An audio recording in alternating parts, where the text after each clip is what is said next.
You know, the reason high performers never look nervous isn't a lack of fear. It's actually a neurological trick. See, they aren't fearless. They've just mastered a system to manage it. Have you ever watched a top athlete, or maybe a brilliant surgeon, or a world-class speaker performing under insane pressure and just wondered, how on earth are they so calm? Well, what if I told you that you could learn their secret? So, what is this trick? It's called mental rehearsal. And it's not about trying to eliminate fear, but instead, it's about rewiring your brain to treat those high-stakes moments like just another day at the office. This is, without a doubt, one of the most powerful tools for accelerating mastery. And today, we're going to show you exactly how to use it.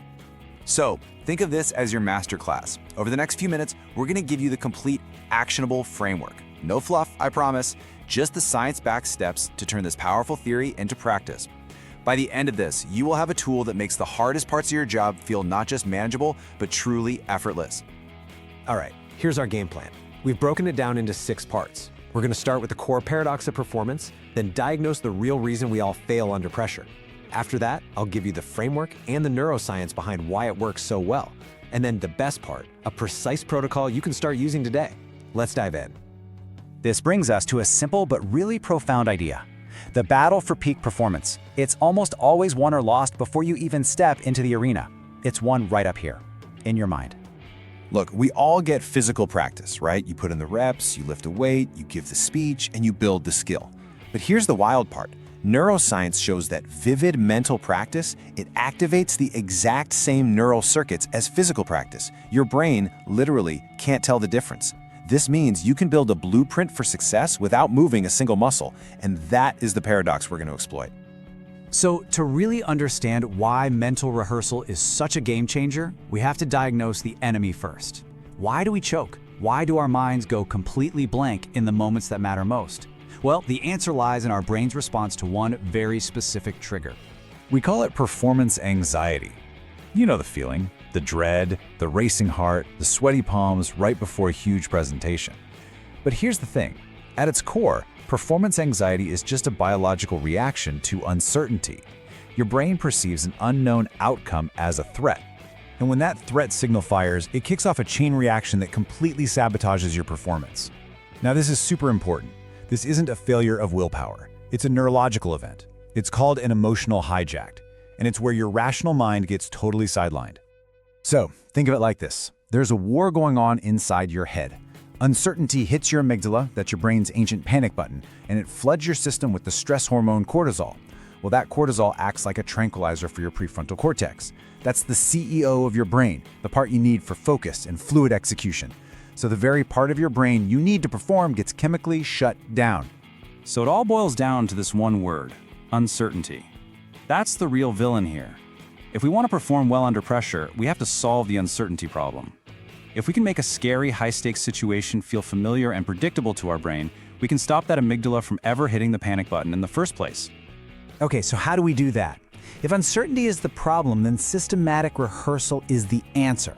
We need a framework, a system, to create that feeling of certainty before the event even happens. And let me be crystal clear, this is not about thinking positive. That's wishful thinking.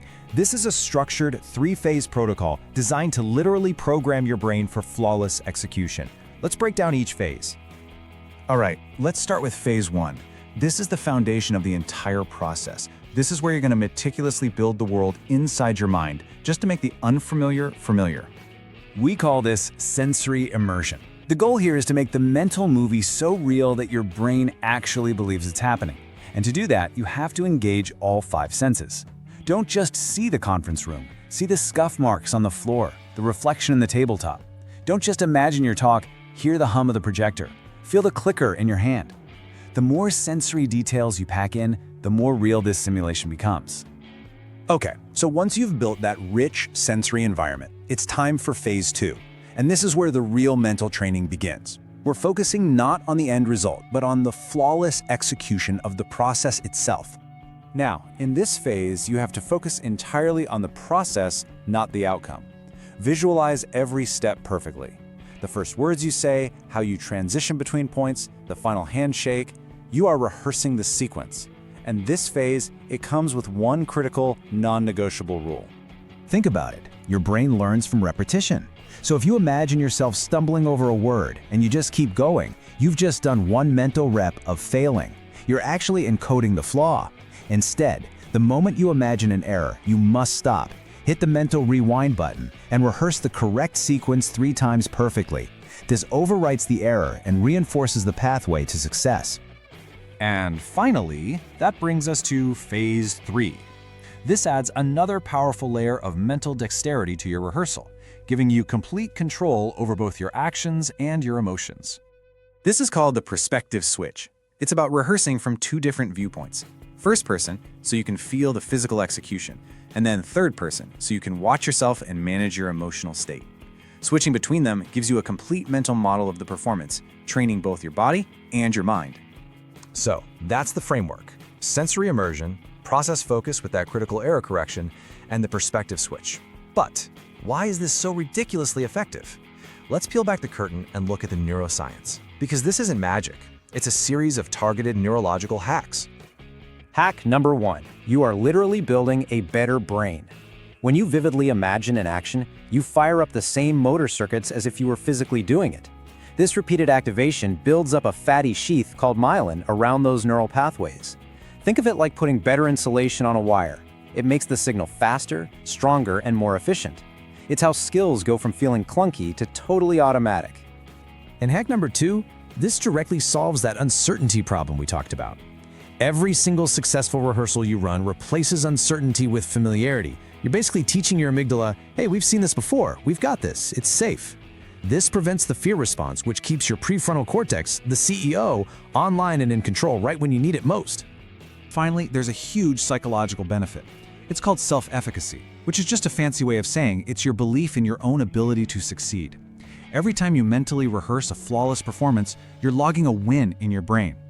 You're creating what psychologists call a mastery experience.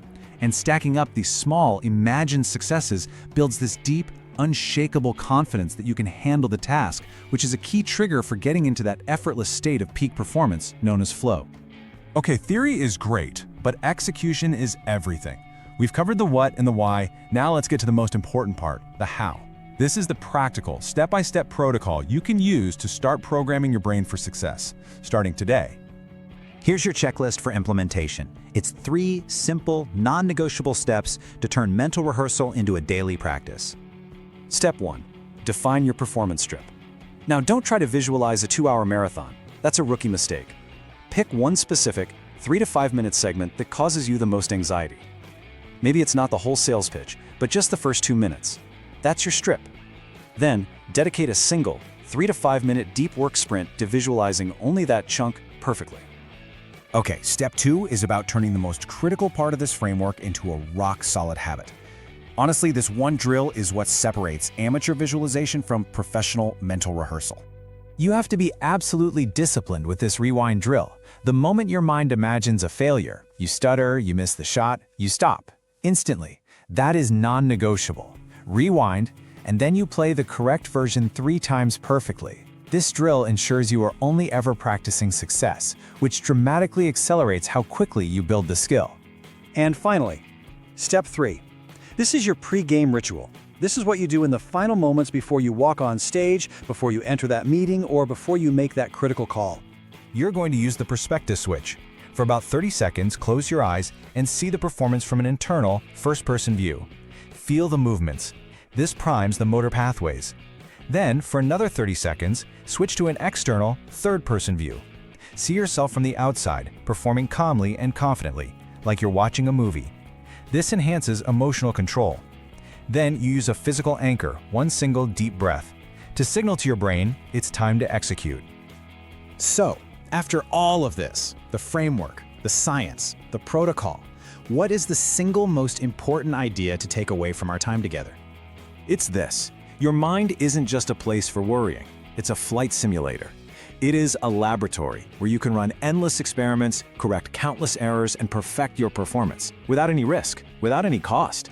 You can run more high-quality practice reps in 5 minutes of focused visualization than in an hour of distracted physical practice. That is your ultimate competitive advantage. So the question I want to leave you with is this: what is that one task, that one presentation, that one conversation that gives you anxiety? And how will you use this framework to step into your mental laboratory tonight and begin programming your own success for tomorrow? So just remember this: mental rehearsal solves the problem of performance anxiety, and it ensures fluid execution. The reason this matters so much is that it gives you a systematic way to accelerate how you learn skills and to pre-program your own success. By using that sensory immersion and correction rewind framework, you're directly strengthening your motor cortex and calming the fear center of your brain. And always remember, productivity isn't about doing more, it's about mastering systems that make focus effortless.